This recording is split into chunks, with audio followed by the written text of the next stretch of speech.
On this episode of iFilmmaker, we're discussing time management.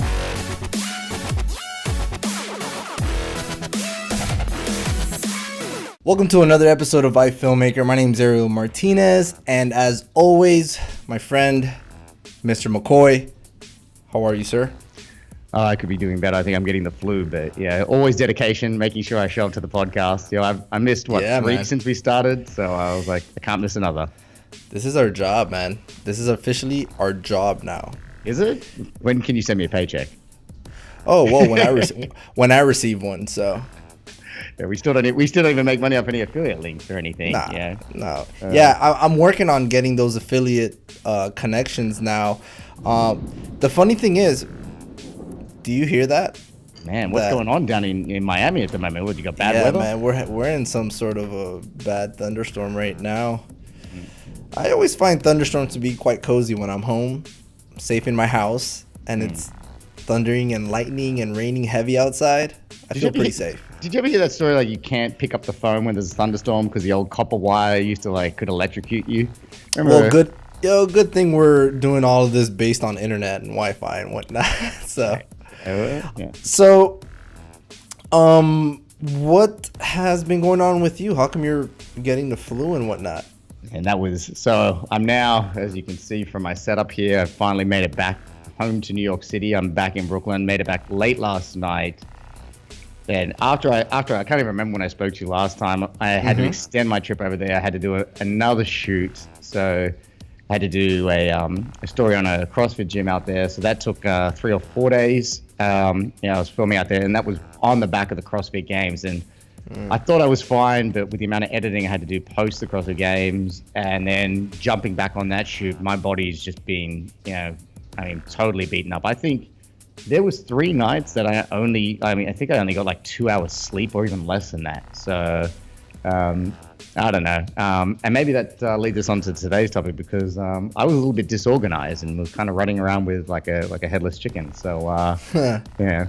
I have found that stuff like that happens to me all the time where I just might have a massive week of shooting and it starts taking a toll on my body physically, and then I'll come down with some sort of sickness. I'll be sick for a couple days, just because of the lack of sleep and lack of rest that I'm giving my body, Yeah, no, I think it's one of those situations. I can't even remember how long I've been out there shooting now. I can't even, 2 or 3 weeks or whatever it's been. And I think when I'm in the actual shoot, I'm always seem to be fine. I'm always like, no, right. I don't even think about it. It's just basically go. And the minute my body has time to relax and that's all over, then everything hits me. And as soon as I got on the flight yesterday from Madison to Chicago, I crashed straight away, and it was like 1 p.m. I thought I was fine, and then same from Chicago to New York. I was just totally exhausted. So I don't know. I'm hoping it's the flu because I had pneumonia earlier this year, and as long as I don't get that again, I'm content. Oh yeah, that must have been horrible. Yeah, I actually got that when I was on a shoot filming a Mr. Olympia video. So out in Denver, Colorado. But that's another story for another time. I remember that shoot. Yeah. Well, I remember you posting of that shoot. Yeah. So, look, now I'm back in New York, and the only thing I have to do is make sure we knock out this podcast. Definitely. So I wanted to talk about, just bring up a couple of things that I see here on the Cinema 5D website. These are just some, just general announcements. Something that actually caught my attention, and we'll start with that one. The USB 3.2. Have you heard anything about that? No. Okay, so basically it's so they're like, the image for this article is called, they have the super speed certified USB 3.2. I'm not too familiar with this, but apparently it's, a much faster USB port. It looks like the USB, basically the USB-C that Apple has been calling the USB-C. I'm not quite sure where, what they're implementing this on, but it's basically, the article is, the specs are out, this is what you'll get, and it says 20 gigabits over existing USB Type-C connectors. So I don't, and then the article starts with faster, faster, faster. Like those are the first three words. Mm-hmm. So it reads, filmmakers on the go are always in desperate need for the fast and reliable storage solution in order to back up and or edit their precious footage. While Thunderbolt 3 might be a good solution, this transfer speeds of up to 40 gigabits. The few available devices are quite pricey. So it might be a better solution to Thunderbolt, if that's what you're doing. But you don't have a USB-C in your computer, right? I don't. No, I don't have that at the moment. So, USB-C, is that the new extender that requires all the dongles on the new Macs? Yeah, I think that's what it is. But that's right. Yeah, definitely. Yeah. So Apple is always the first company to come out with like a revolutionary, not always, but they usually come out with these very unique and distinct features on their phones. Like for example, this last iPhone, they removed the headphone jack. Now they have the USB-C. They introduced the touch bar on their laptops now, the Mac Pro, and that's basically their selling point for that computer. So they're usually coming out with this stuff, like I guess first. Sometimes it catches on and people follow suit, or sometimes it just doesn't catch on. Like for example, phones and manufacturers are still using headphone jacks on their phones and all their other products. So I don't know. I don't know how that USB-C is gonna hold up. Apparently it's much faster. The cool thing about that, I think, is that you can use that port. Obviously it's made for Apple, but you can use it to charge it. You can use it to transfer footage. You could use it, I believe you could transfer audio through that as well. Like for headphones, that I don't know, it's you would have to find something that has that kind of connection, but you could use it for a lot of different things like that. And apparently it's much, much faster for charging and for transferring data. So I don't know. I mean, yeah, I'm not a fan though. At this stage, it's the most irritating thing. Even when I was in the media room this past week and last week actually, and was trying to give people, I was like, oh, here you go. I just whacked the footage on an SD card, and oh wait, I don't have a dongle to support the SD card. I'm like, oh, okay. And then I handed somebody my phone and was like, oh, here you go. Just watch this video I loaded on my phone for you. Like, oh wait, I've got no headphones. Like, because I need the dongle thing for the USB connector in your phone. I can't use that because I had a 3.5 millimeter headphone jack. It's the most irritating thing. Look, obviously got to change with the times, but that whole, have you seen the amount of dongles you actually need for that new Mac to actually like run it, like compared to this, to my Mac when I buy 2016? It doesn't have an HDMI port. It has no USB port. It doesn't have a SD card reader, so it has no Thunderbolt port. So you need like a whole little bag of tools. And especially when you're traveling or you're on a shoot, then we're already carrying enough things like to worry about all these other extensions. Right. Yeah, I think it might just be premature to get that stuff right now until other products are falling in line with that, which I think it would happen if they see the potential of I'm talking about manufacturers that make products for this stuff. If they see the potential of how fast it could be and how people would prefer it, if there were more products out there are going to be companies that will be coming out with that. But I mean, again, I agree with you. I think it's premature to get anything like that, and it would be inconvenient to be working with only USB-C. So we'll see where that goes. Okay. So next one. Another announcement. They actually officially announced it. We already knew this though, but Sony, they took back their FS5 firmware, and now they announced that they brought it back. They fixed the download and they put it back on their website. Yeah, and then I actually went to go buy that the other day. Well, actually download that the other day and thought, I will get the upgrade to the 120 frames a second. Continuous. Yeah, and so I thought, I'll get that. And then when I actually went to get it, it said end of August. And I was like, are you kidding me? So the end of so that's not even out. You can't get that yet? You can't even get that. And so I'm now getting to the point. I'm like, besides having good, like decent preamps on my FS5, and there's only two things I want: is that the decent preamps, and also the variable ND filter.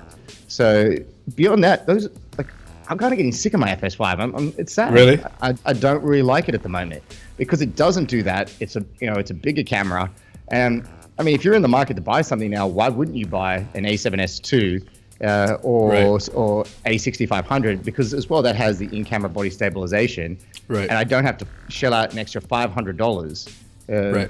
And even to get that 120 frames per second, and even when I was on that shoot that I was telling you about on Thursday, Friday, Saturday, I was running around and I had it on my Zhiyun crane. I had my A6500, and I just kept on reaching for my A6500.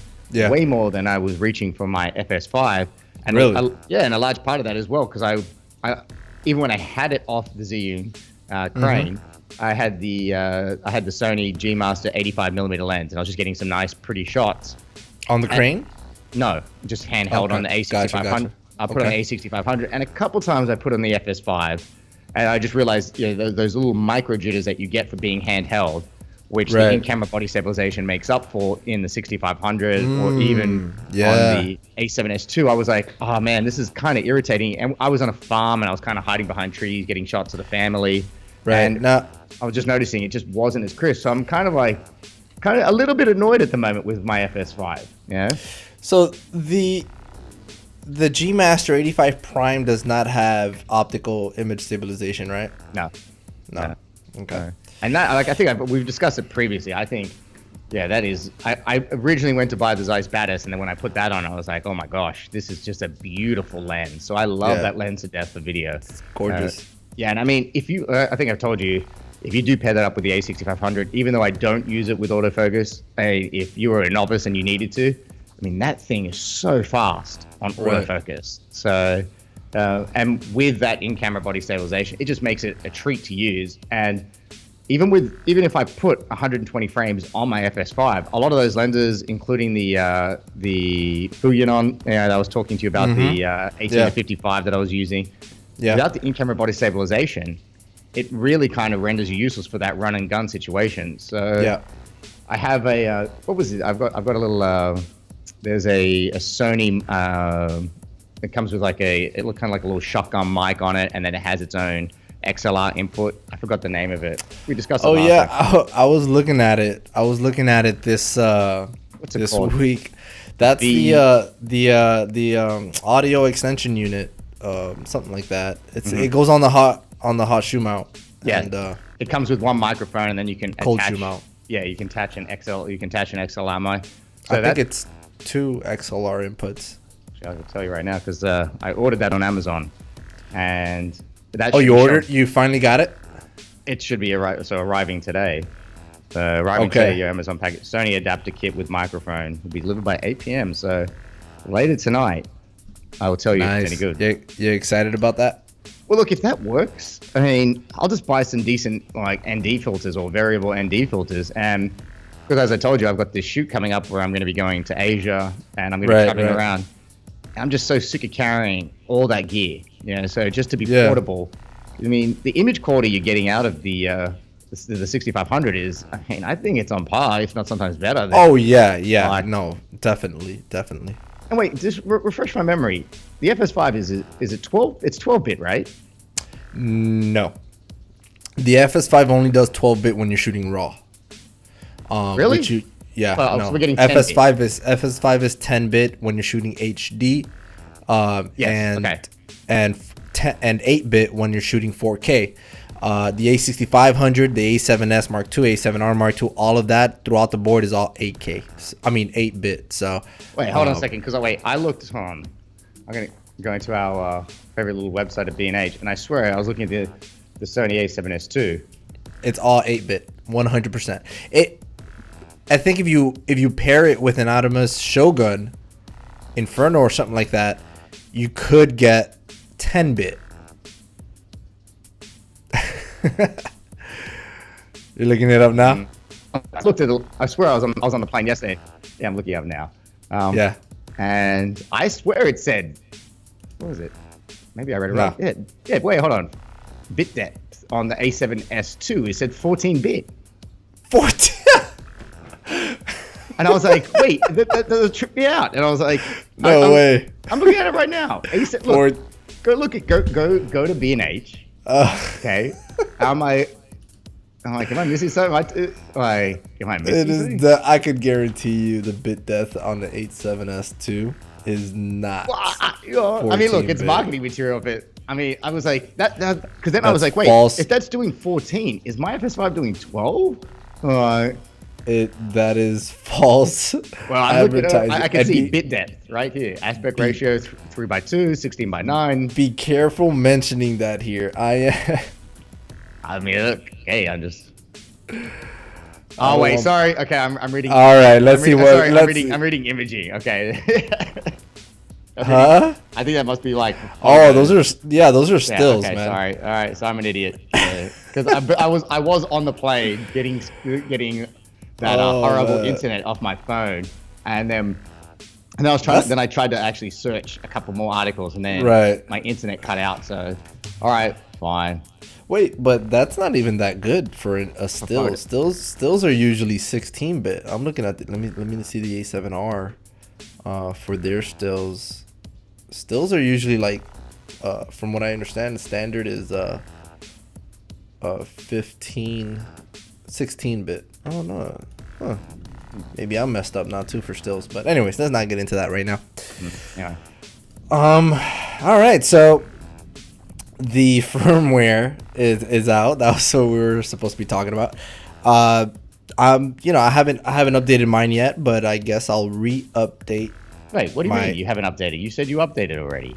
No, I updated it to the 4.0. Now I have to update it to the 4.02. Oh, okay. Which is the fixed update. Yeah, I'm not even gonna do that. I'm gonna wait. I'm gonna wait a little bit longer now. Oh yeah. Yeah, I was only going to buy that 120 frames, and I can't even buy that at the moment. So gotcha. Well, I'm not in any rush on that part either. So I mean, my camera's working just fine.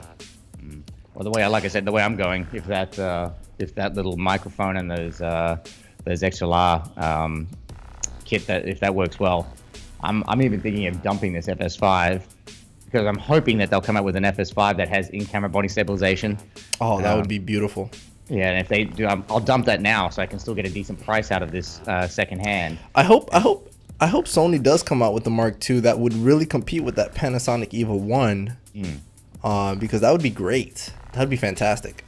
Well, I mean, that's the thing. If you get an A7S2, it's half the price. You get a fantastic low light, and then, like I said, I know the preamps are better on here, but. One of my gripes with that FS5 is I don't even have waveforms. I've got a stupid histogram. So no, and I honestly, the only real reason why I picked up my FS5 is for the convenience of having the XLRs. The built-in NDs was extremely important to me. To have a full-size video camera looks do impress your clients. Looks do it when I deck this thing out, and I can actually, and that's another thing, I can export the ProRes and whatnot. That's why I got the Odyssey to record that stuff too. So it's kind of different from your reasoning for getting yours, because I do enjoy, even though I don't absolutely need it, I do enjoy recording in ProRes. I like it. So that's the reason why I really keep shooting in that. So right. Anyways. So sometimes I get into situations where I have so many projects to do at one time, and then my deadlines are just ridiculous, And when I used to work at Noiseworks Media, which is where I worked at before I went full-time freelance, they did a lot of during political season and whatnot. They did a lot of campaign videos, and during political season, it was insane the amount of hours that I had to be there. A few times I had to work at the office overnight to make sure I meet these deadlines, and because during political season, man, they could just ask you something out of the blue and you have to do it, because these campaigns, something happened, you have to make a video to respond to it, and it's got to be airing the next day, and it's just insane. So I figured we can talk about how we manage our time with projects like that, and not only, in between projects, because, projects are going to come, you're going to have heavy seasons, you're going to have light seasons, but also managing your time with friends and family, stuff that you do outside of work. How do you balance that stuff, and even your passion projects? Like I like to do passion projects. I think that this podcast is actually, is I guess a passion hobby sort of deal.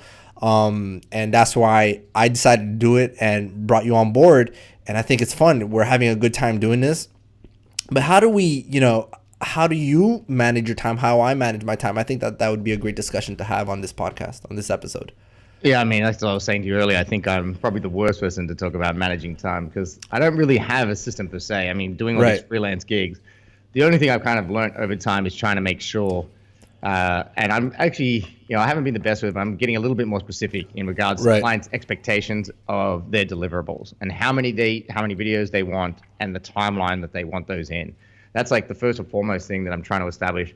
And the way my mind works is, it's just in regards to time, I need to make sure, essentially the best thing I do, as soon as I finish shooting one project, I basically edit that out straight away. So, and I haven't been the best with that in the past, and it's something I'm still going to try and get a little bit better with.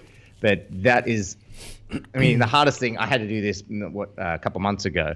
I was editing footage that I had for last year's CrossFit Games. I shot the teenagers and the masters, and they were requesting me to do it. My deliverable date wasn't until before these CrossFit Games, this year. So I had 12 months. Actually, I actually really had 14 months to get that in. And the biggest mistake that I had with that is after I shot it, I remembered everything I shot. But even going back over that footage, 12 months later, it just took me that much longer to go over. And I just was kicking myself saying, I should have edited this straight away, because as soon as you finish that footage, every shot, you remember exactly what you've done. And so if there's an important gig that I've just finished, the best thing I do for time management is edit it straight away. So, and then it's done and dusted. And then I move on to the next project. What about those weeks that you have like shoot after shoot after shoot? You know what I mean? You go 4, 5, 6 days a week, 2 weeks of just straight shooting, and you just can't get to the edits. Yeah, and then it's just you're at a bad time at that point. Yeah, and I just experienced that recently. So, and then as we've discussed in a previous episode, that every client wants their video now and then, and they all think their video is the most important, and to them, it is. And so that's just, again, it comes down to making sure that you're very specific in regards to, look, I'm on a 5-week shoot, so I won't be able to get to your video by this date. Or if you like, I can contract it out to an editor. And then as soon as you tell them the price of what editors are charging, they're like, well, we'll just wait. So, So I mean, that's the only thing I've come up. I mean, is there anything that you're doing that maybe you can fill me in? Yeah. So I mean, for me, it's kind of different. I don't usually see myself. Well, I can't say that. There have been many times where I've just had shoot after shoot after shoot, and I have clients waiting on projects. But what I really enjoy, well, not enjoy, but what I really appreciate is those jobs that usually it's only the shooting sometimes, and I don't have to do post-production. I've been getting a lot of those lately, where people just hire me to just shoot, whatever it is, interview, documentary style videos, and they have another editor wherever, they're going to be editing from, wherever they are. And that's usually a relief for me. I just provide the video footage and I'm done with that project. Those are great. But yeah, you're right. When I have to shoot and edit this project, which I do a lot for Tyant, I definitely have to make sure that I'm managing my time. And the way that I do that usually is in the morning I wake up, I have my normal routine, and I start working at around 9 to 9:30 a.m.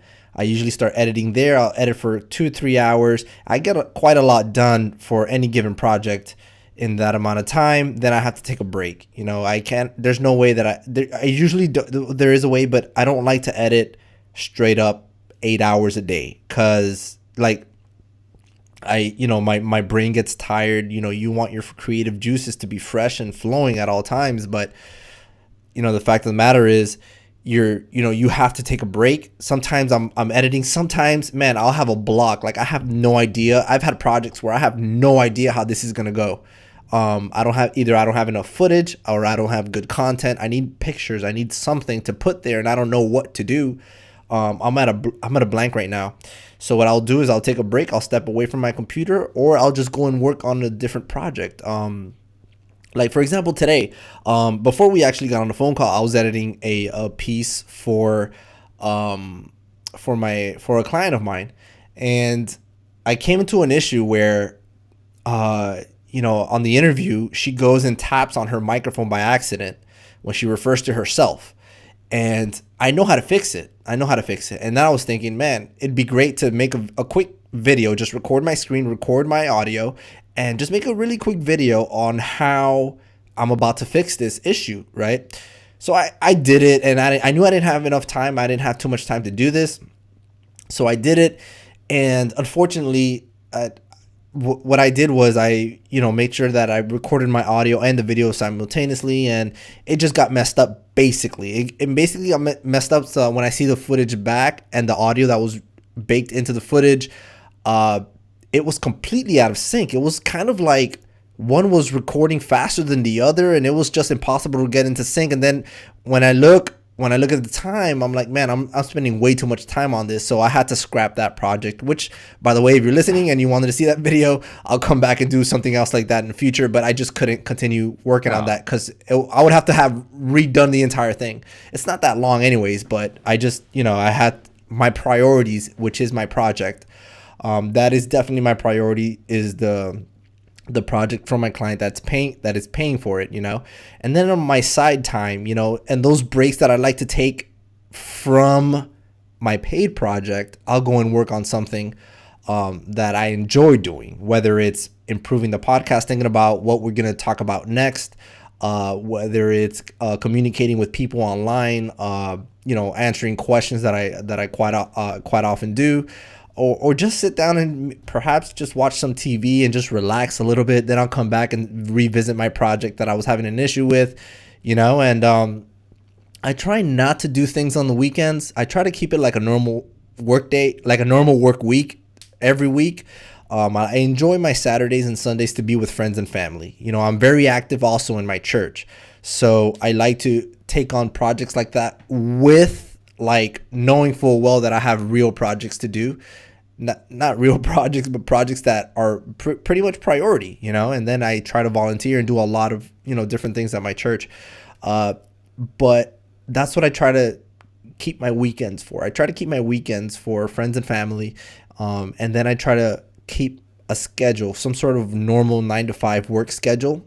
And I obviously, I don't even mind, coming back at 8 p.m. and revisiting a project. If I feel something flowing, I'll go. Even if it's 2, 3 in the morning, if I'm flowing at it, and I feel great, I see this piece coming together, I'll get on that and I work on that, And that's just basically it. I mean, just knowing full well that you're not expected to work 24/7, even if the project is just not going very well, or at least, like I told you a second ago, you're just having a creative block, So you won't edit take a break. You won't edit or work. Well, I know you do shoots on the weekend, but you won't edit on the weekend. I will, and I have. Like I said, if an idea comes up to a project, and I have found myself on a Saturday where I'm like, man, I have nothing to do right now. Let's go ahead and just do some editing, It's that kind of deal. Or if I know that I'm really, really backed up on my work, then I'll prioritize a weekend to continue working. And I have to have done that. You have to be able to do that, especially as a freelancer, because you obviously you don't have a 9-to-5, and it's up to your discretion on how you want to spend your weekends.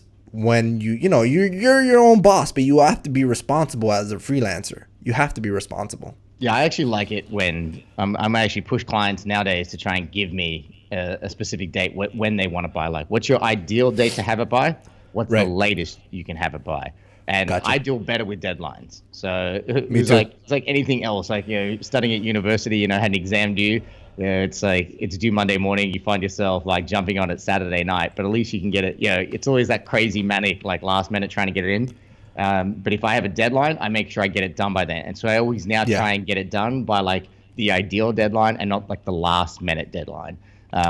So going back to what you were saying, a lot of the times when I'm really struggling with that creativity in regards to time management, I'll just copy and paste that whole timeline of what I've already cut and edited.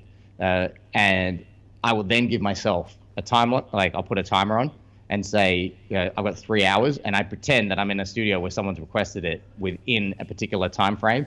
I'll say, all right, I've got 3 hours, and I'm just going to do an edit, and this will be the edit. And I actually do the whole edit based on the time I have, and we'll finish the video as best I can. And I find that actually like forces me to be creative and just finish it. Because the problem is when you're freelance and you've got like 2 weeks to complete the shoot, and if you are stuck, you're like, oh, I'll get to it later, I'll go have coffee, my creative juices aren't flowing, and then you think you're not really forced to do it. And a lot of the time I'm the type of person, I work better under pressure and stress.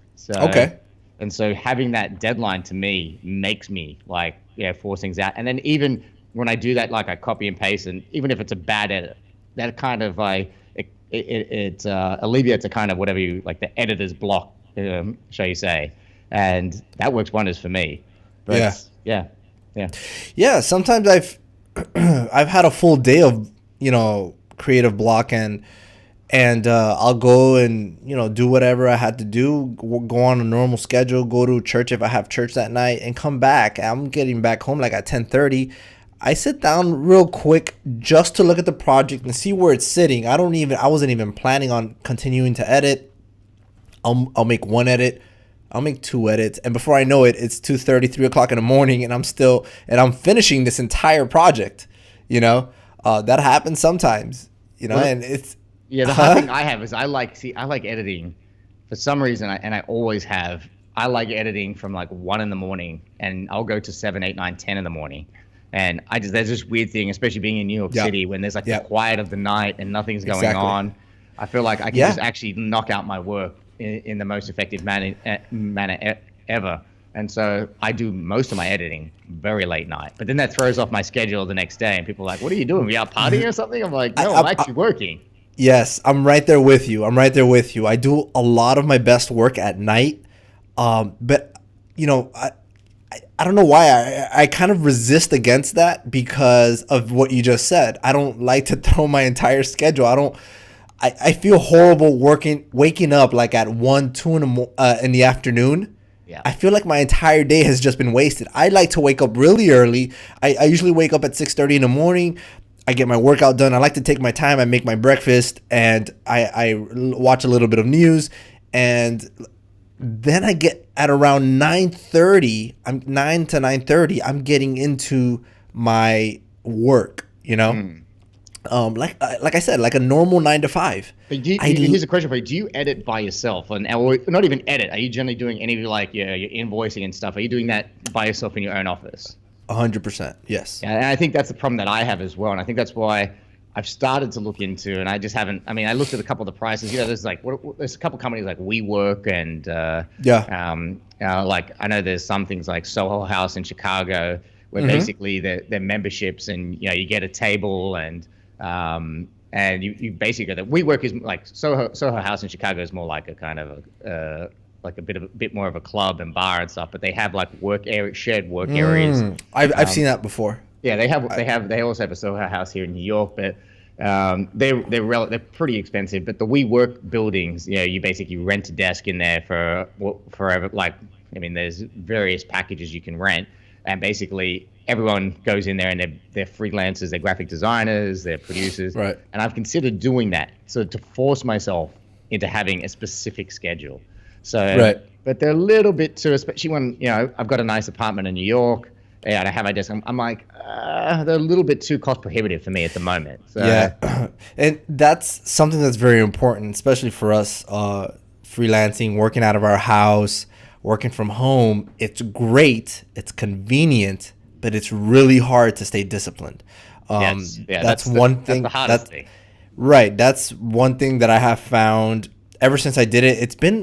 This month, it's been a year now that I've been 100% freelance since I left Noiseworks Media, and it was really hard to get off the ground with the discipline and scheduling of when I'm gonna work. And very recently, I would say a few months, 3-4 months now I've been having a really good rhythm of when I'm working and whatnot. So the discipline, if you're working by yourself as a freelancer from home, is very important to get. Yeah, and I'm just looking at that, like I was saying. For instance, like, yeah, where is this one in Dumbo Heights, Right. which is in Brooklyn, where I am. So look, you can get a shared desk for $550 a month. Excuse me. Bless you. So if you get a shared desk for $550 a month, or I don't know what a dedicated desk is for $450 a month. But if I you think want, I think a dedicated desk is probably a desk that you have to yourself. but then a shared one is $550, and the dedicated is $450. Probably much cheaper. I mean, much smaller. I don't know. And then, for instance, like, you get a private office, and those are $710 a month. So, but that's like, and I think there's some other ones as well. I know I'm not making any money or anything out of these, as we said earlier.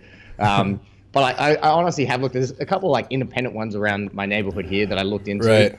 and I was like, I just don't know if like it's really worth my while. But I think doing the old Starbucks trick or going to any cafe. That's what I mostly did in Australia. I'd bring in my my laptop and my small solid state drive, and I would edit off that. And I find I'm much more productive when I have a lot more people around me. There's something like there's just something about that vibe, having people there editing. Yeah, I even noticed it when I was in the media room at the Crespi Games. I mean, I was able to knock out edits a lot faster just having that hum and that buzz of people all working around you. So. Different story from at a bar and everyone's drinking and partying and stuff. Yeah, and then I'm like, I don't think I've tried that approach, going to a Starbucks. I'm not, ever since I got my desktop computer, I'm not very fond of editing on my laptop. Obviously, if I don't have a choice, like I did it in Wadapalooza, and I'm sure I'm not going to have a choice. Actually, no, I'm sorry. In Wadapalooza, I wasn't even on my laptop. The first year I was. You weren't there. The first year I was on my laptop. The second year, we had a computer, a big Mac Pro computer to work out of, which was much more convenient. But yeah, I mean, I don't think I've tried that Starbucks. I should try it, but I'm so used to my 27-inch and 27-inch monitor, like two big monitors now, and I'm pretty much spoiled now going back to a 15-inch. I don't know. It's gonna feel weird. I'm still waiting. So I'm still on this laptop. I almost pulled that trigger on that 27-inch mid 2016 iMac, because that has, from what I understand, has an upgraded memory card. Right. But now knowing that there is that iMac Pro coming out at the end of the year, which like I've said before, will probably really mean March of 2018. Yeah. Like maybe I should just hold off a little bit. So. By the way, I had a friend that was watching our podcast, and he was asking me, what monitor do you have on your desk there? This is the Dell, what is it, a 34-inch? It's curved, right? Is it 4K? No, I don't think it's 4K. It's not 4K? Okay. Yeah, I don't think it is. I mean, it's just for spacing purposes and whatnot, right? Yeah, what is it? I'm just trying to see. What was it? Can't ever remember what it was. Can't remember what it was. Oh, wait, here we go. So, see, this is... My mind is not working. It's a Dell U3415W. So it's a 34-inch curved monitor. So, gotcha. Yeah, I mean, I've been happy with it. So it wasn't cheap either. I think I spent, from memory, I think I spent like $900 or $1,100 on it. So... Right.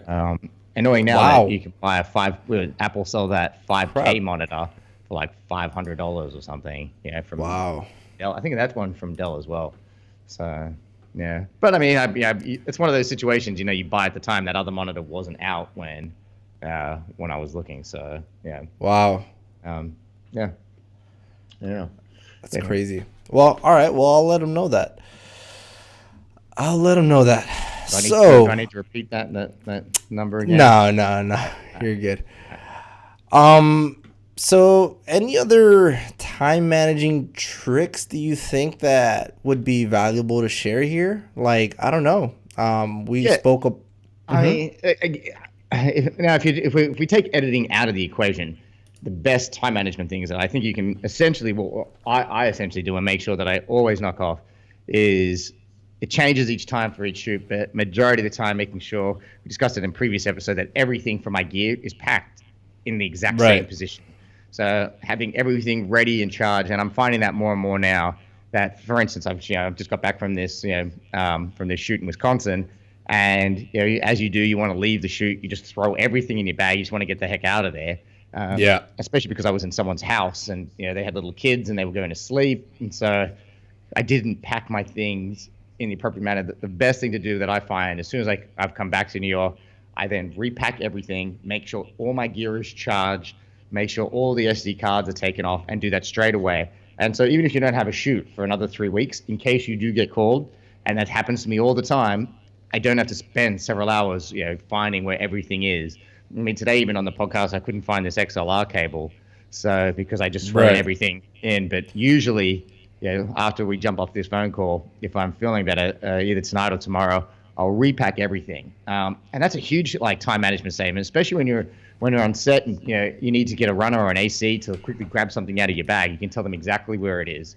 And being fast and efficient like that makes a huge difference. So that's my main thing, is making sure that all my gear is in the exact same position and ready to go for each shoot post the shoot that I've just done. That's a good point that you just made. I wasn't even talking about production. I wasn't referring to production when we started this conversation, but that's a really good point that you just made. How do you make best time management? How do you practice good time management on set, during production? And that's good. It's just having your gear ready the day before, ready and tested. Make sure all your batteries are charged. Especially with me, that's another big reason for getting my FS5 is because it's less batteries that I have to charge. With the A7S, with the A6300, I don't like to shoot. I don't like to not monitor my audio. However, the A6300 does not have an audio jack.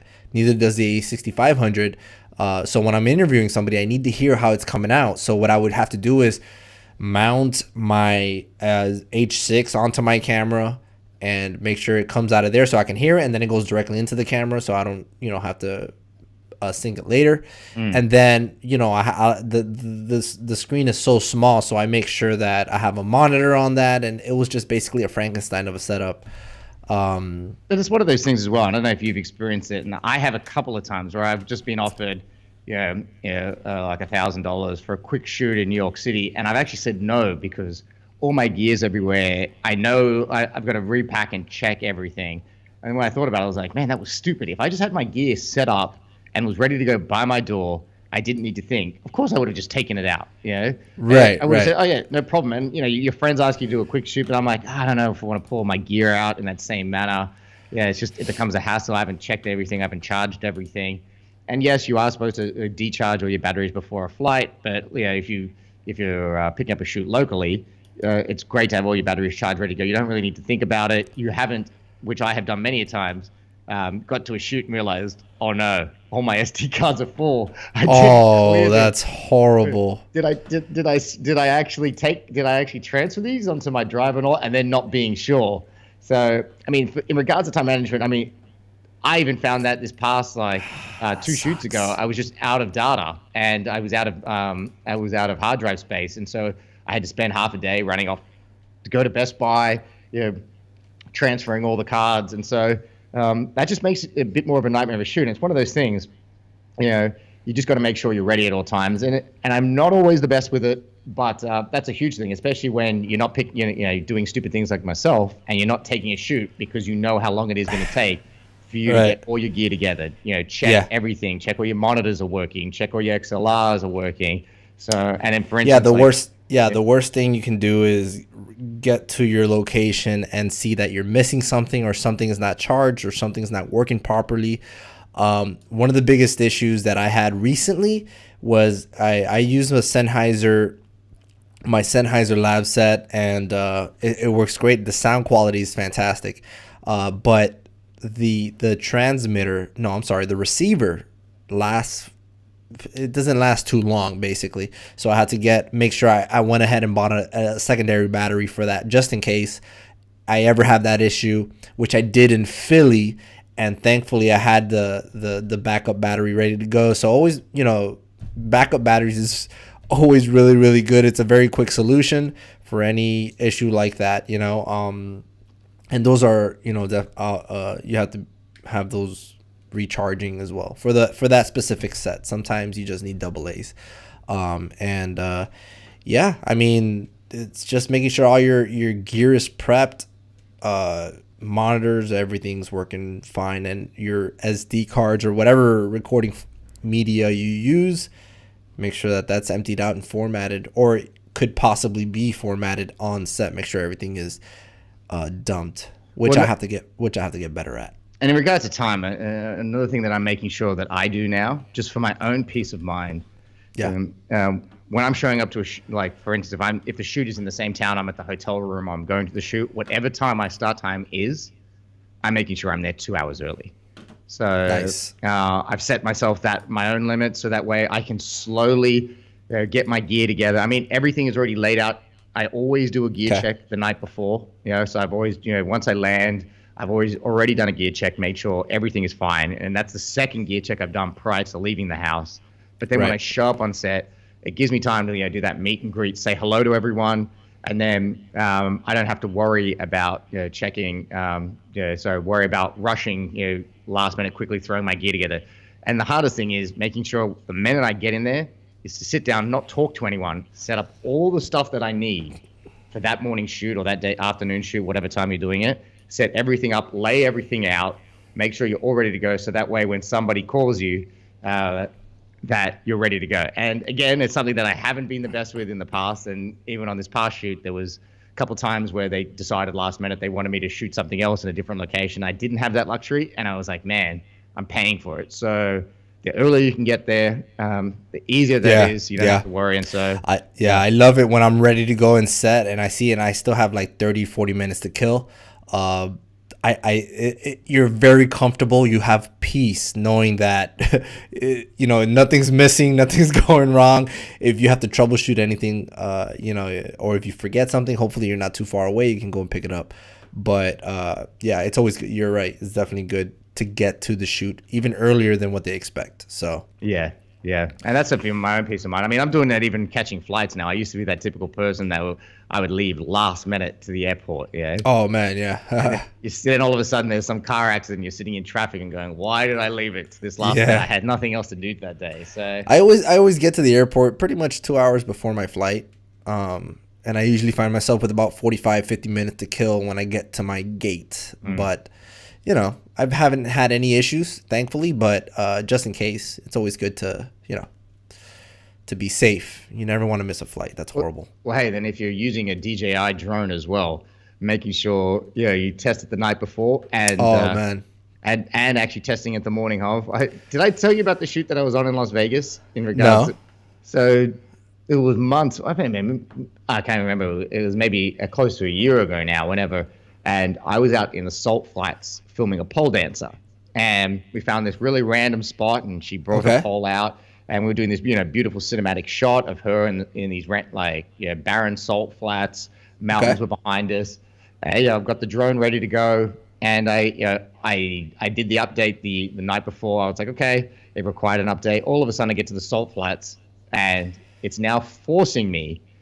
As soon as I turn the app on, it's now forcing me to upgrade to the DJI 4 app. Oh, which was over 100 megabytes. It was something like 300 and something megabytes. You could only do that through Wi-Fi. I can only do it for Wi-Fi. So I try to do it on my phone, and it says, this is too big a download. So I'm like, man. Are you kidding me? I'm like 2.5 hours outside of Las Vegas in these salt flats in the middle of nowhere. Let alone, do we have barely any phone reception? So luckily we figured out, we could use a hotspot from her phone. But we're barely getting any reception. So then we had to drive off to the main road. Yeah, then finally we did it, but I was like, that was one of those frustrating things with DJI and their constant updates. That's something you can't plan for, but when if you do get there early and you're planning on using your drone or whatever for that day, you get that advantage of testing it. But wait, what were you going to say?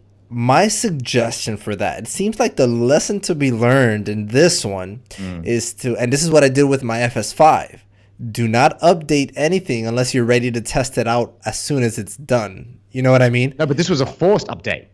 It would not let me fly the drone. No, but you had mentioned that you updated it the night before. Yeah, but it didn't matter. It did not matter that I had updated that one. That firmware update, Oh, I see. the night before didn't matter. Even if I had the version before that and the version before that, Did you was test a it out forced before? Update. Did you test it out Yeah, the night before? The one the night before, I took it out and I flew it quickly. It was like, okay, it's fine. And then DJI decided that they were going to update to the new that app. same day. I see. The next day, the morning. No, that's what I mean. Like the same day that you were shooting. Yes, and so I was on the shoot and I could not take the drone off. I couldn't do anything. It was a forced update, and I was like, "Are you kidding me right now? I'm in the middle of nowhere in the salt flats." And then try to explain that to her, or to a client in general, like, sorry, there's sometimes they force these updates and they're mandatory updates.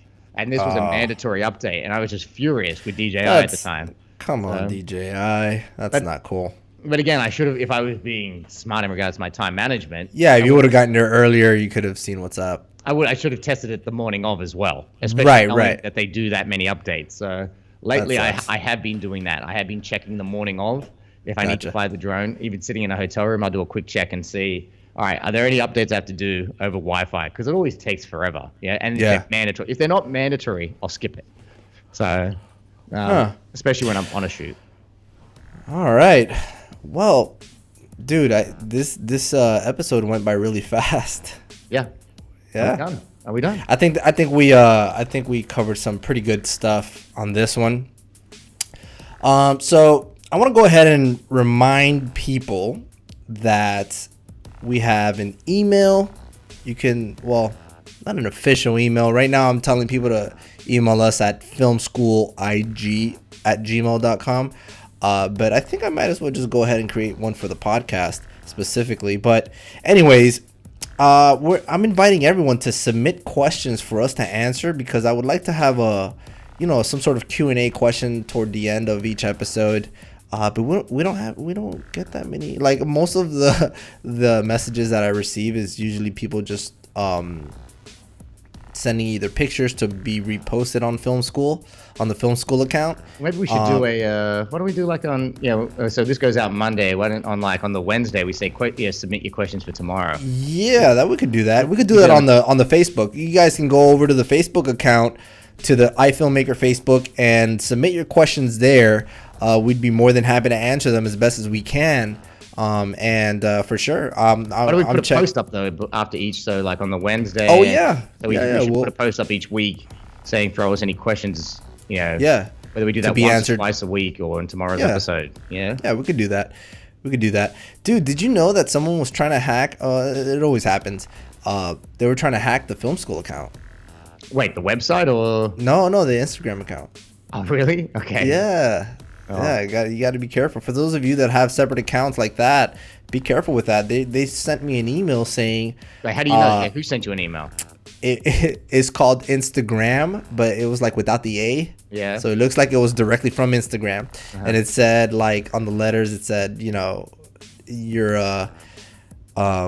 we're taking some security measures.